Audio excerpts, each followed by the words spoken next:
the kid, guys. It's man here, Double H Half Hope, transmitting from the fatherland. So, I thought before we get stuck into 2018 with the January transfer window and so forth, looking forward to the Champions League and of course 6 months to the World Cup, I wanted to do like a roundup of 2017. What was 2017 in the year of football? And there were many different aspects.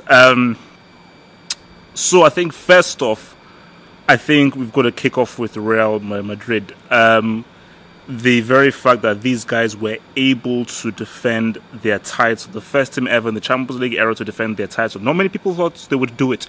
No one thought that Zidane, as great a player as he was, would be able to coach a team to be able to defend their title.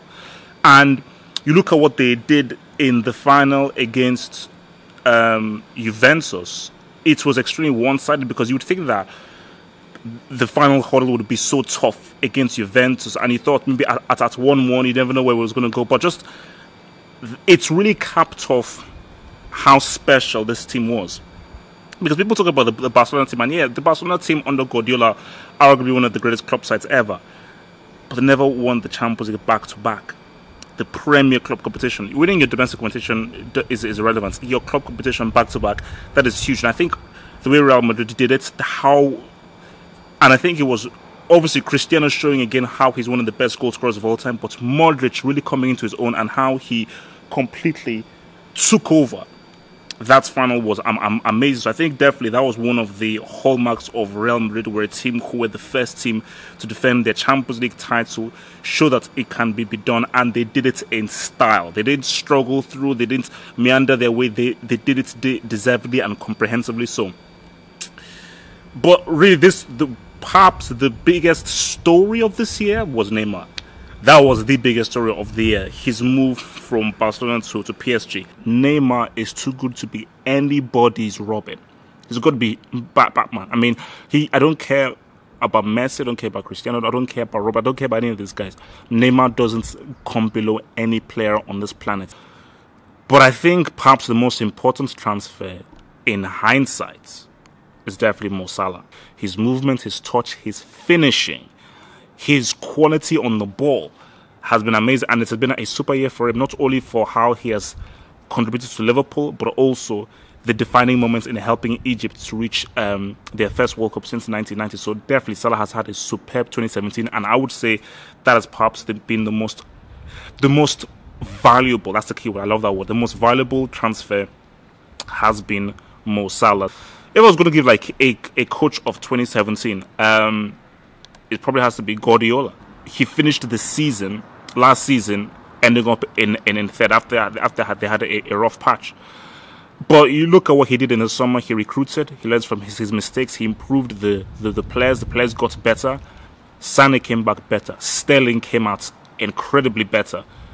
Probably the most improved player in the Premier League, and you look at what they've done, and they've set the Premier League alight, breaking records, and they will have a record-breaking season. So definitely for 2017, Guardiola has shown why he's definitely one of the top managers out there. Not the best, but one of the top managers out there. I think 2017 has ultimately seen perhaps the beginning of a decline of Mourinho. For Bayern Munich, we saw the return. We saw the return of Jupp Heynckes, a guy who was retired. His club needed him.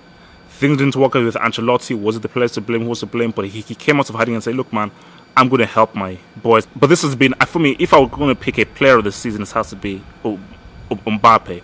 He's a prodigy. Again, people argued with me when I put out the video. I said that as he's one of the best 18-year-olds I've ever seen. Perhaps the best 18-year-old. It's a toss between Pele and Ronaldo, but I think Mbappe has to get in there. Look at what he did in Monaco. I believe he's the youngest player ever to score consecutive goals in knockout games in the Champions League. What he did for Monaco was outstanding.